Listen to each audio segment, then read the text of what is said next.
Natural Born Killers by director Oliver Stone. Gotta say, this movie just kinda broke the DMR. I can usually do a review in a couple of revisions. This one's past, like, the fourth rewrite. Beer does not seem to help the situation. It doesn't help the poster for this film is on a wall in my house downstairs where A Clockwork Orange and Apocalypse Now hang nearby. I haven't revisited this one in decades. It was a rough watch. I was a very different person when I saw this almost 30 years ago on the big screen. It had all the cool elements working for it. Interesting, accomplished director Stone at the helm. Based on a screenplay by Quentin Tarantino, though, revised to the point it basically wasn't his anymore. Soundtrack compiled by Trent Reznor of Nine Inch Nails, and some interesting actor choices. Is this going to be one of those reviews that are like a recipe article that are 8/9 about how the recipe is such an interesting story and personal anecdotes, only to finally to tell you the fucking recipe in the last ninth? Yeah, it's one of those, so strap in. I tried to stay away from fucked up movies for a bit, but damn it all, here we go again.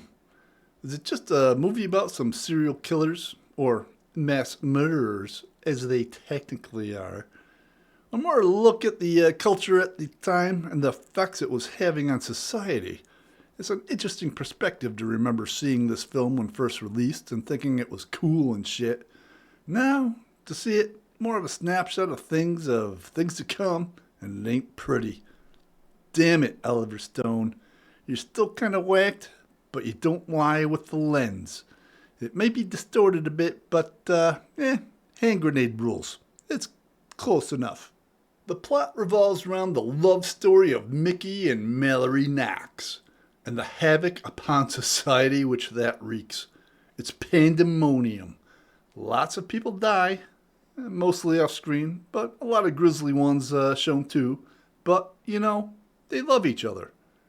Rodney Dangerfield makes a hell of an appearance here as Mallory's father. Just because there's a laugh track doesn't mean it's funny. Fucking dark shit there. Asshole creep cop Scagnetti, who may be a psychopath. Go figure.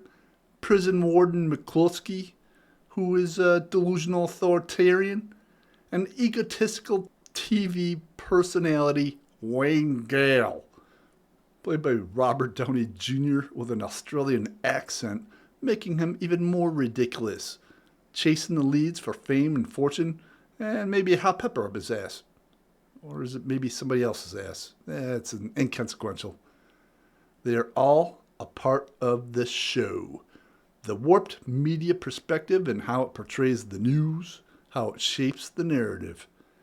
Fans love Mickey and Mallory, but, the killers thing? Strange to make that popular, to put that on a pedestal.